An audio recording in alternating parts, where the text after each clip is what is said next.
I've been a Navy SEAL for 36 years, but it all began when I left UT for basic SEAL training in Coronado, California. Basic SEAL training is 6 months of long, torturous runs in the soft sand, midnight swims in the cold water off San Diego, obstacle courses, unending calisthenics, days without sleep, and always being cold, wet, and miserable. It is 6 months of being constantly harassed by professionally trained warriors who seek to find the weak of mind and body and eliminate them from ever becoming a Navy SEAL. But the training also seeks to find those students who can lead in an environment of constant stress, chaos, failure, and hardships. To me, basic SEAL training was a lifetime of challenges crammed into 6 months.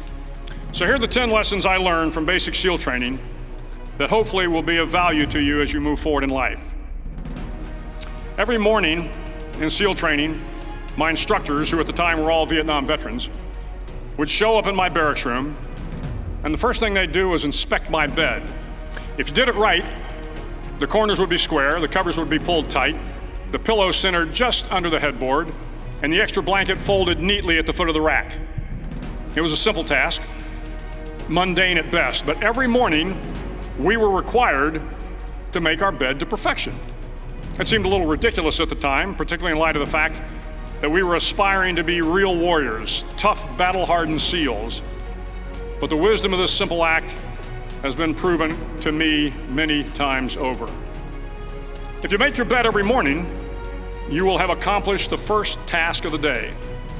It will give you a small sense of pride, and it will encourage you to do another task, and another, and another. And by the end of the day, that one task completed will have turned into many tasks completed. Making your bed will also reinforce the fact that the little things in life matter. If you can't do the little things right, you'll never be able to do the big things right. And if by chance you have a miserable day, you will come home to a bed that is made, that you made. And a made bed gives you encouragement that tomorrow will be better. So if you want to change the world, start off by making your bed. During SEAL training, the students are all broken down into boat crews. Each crew is 7 students, 3 on each side of a small rubber boat, and 1 coxswain to help guide the dinghy. Every day, your boat crew forms up on the beach and is instructed to get through the surf zone and paddle several miles down the coast. In the winter, the surf off San Diego can get to be 8 to 10 feet high, and it is exceedingly difficult to paddle through the plunging surf unless everyone digs in. Every paddle must be synchronized to the stroke count of the coxswain. Everyone must exert equal effort, or the boat will turn against the wave and be unceremoniously dumped back on the beach. For the boat to make it to its destination, everyone must paddle. You can't change the world alone. You will need some help. And to truly get from your starting point to your destination takes friends, colleagues, the goodwill of strangers, and a strong coxswain to guide you. If you want to change the world, find someone to help you paddle. Over a few weeks of difficult training, my SEAL class, which started with 150 men, was down to just 42. There were now 6 boat crews of 7 men each. I was in the boat with the tall guys, but the best boat crew we had was made up of the little guys, the Munchkin crew, we called them. No one was over 5'5". The Munchkin boat crew had 1 American Indian, 1 African American, 1 Polish American, 1 Greek American, 1 Italian American, and 2 tough kids from the Midwest. They out-paddled, outran, and outswam all the other boat crews.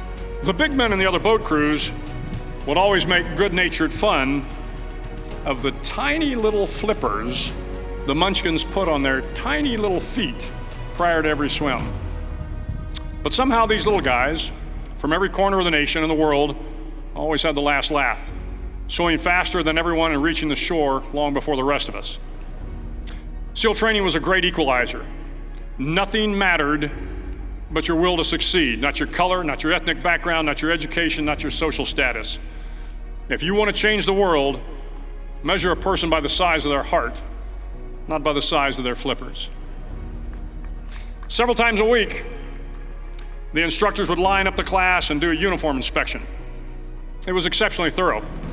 Your hat had to be perfectly starched, your uniform immaculately pressed, your belt buckle shiny and void of any smudges. But it seemed that no matter how much effort you put into starching your hat or pressing your uniform or polishing your belt buckle, it just wasn't good enough. The instructors would find something wrong. For failing the uniform inspection, the student had to run, fully clothed, into the surf zone, then wet from head to toe, roll around on the beach until every part of your body was covered with sand. The effect was known as a sugar cookie. You stayed in the uniform the rest of the day, cold, wet, and sandy. There were many a student who just couldn't accept the fact that all their efforts were in vain, that no matter how hard they tried to get the uniform right, it went unappreciated. Those students didn't make it through training. Those students didn't understand the purpose of the drill. You were never going to succeed. You were never going to have a perfect uniform. The instructors weren't going to allow it. Sometimes, no matter how well you prepare or how well you perform, you still end up as a sugar cookie. It's just the way life is sometimes. If you want to change the world, get over being a sugar cookie and keep moving forward. Every day during training, you were challenged with multiple physical events: long runs, long swims, obstacle courses, hours of calisthenics, something designed to test your mettle. Every event had standards, times you had to meet. If you failed to meet those times, those standards, your name was posted on a list, and at the end of the day, those on the list were invited to a circus. A circus was 2 hours of additional calisthenics, designed to wear you down, to break your spirit, to force you to quit. No one wanted a circus. A circus meant that for that day, you didn't measure up. A circus meant more fatigue, and more fatigue meant that the following day would be more difficult and more circuses were likely. But at some time during SEAL training, everyone made the circus list. But an interesting thing happened to those who were constantly on the list.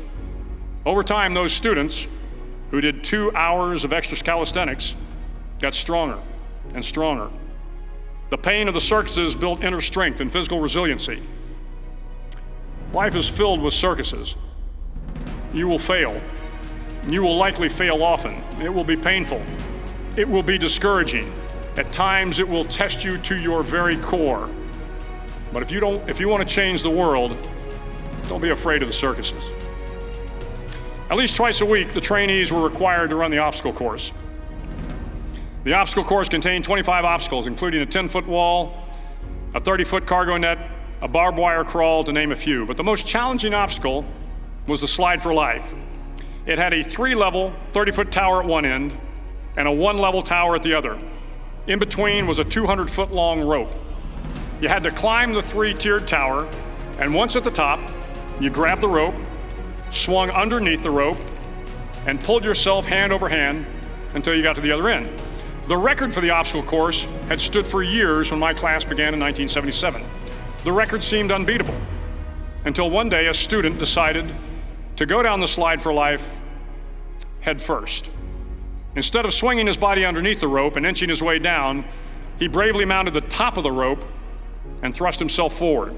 It was a dangerous move, seemingly foolish and fraught with risk.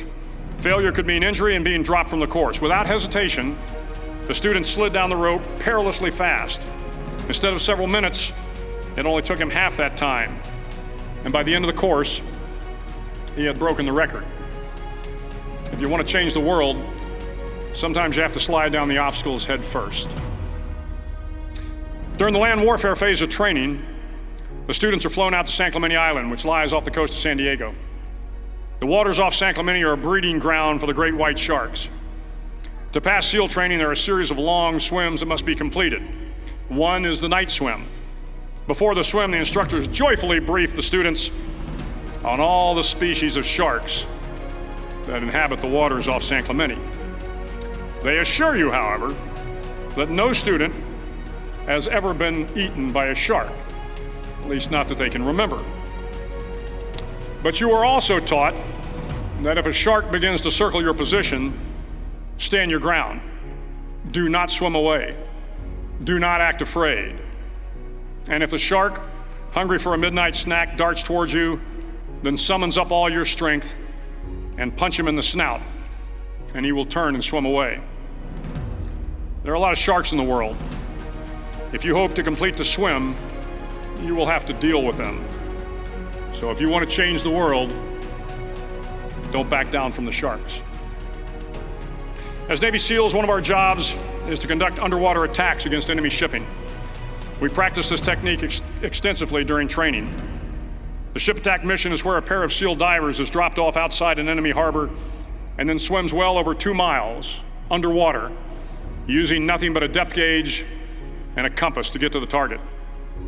During the entire swim, even well below the surface, there is some light that comes through. It is comforting to know that there is open water above you. But as you approach the ship, which is tied to a pier, the light begins to fade. The steel structure of the ship blocks the moonlight. It blocks the surrounding street lamps. It blocks all ambient light.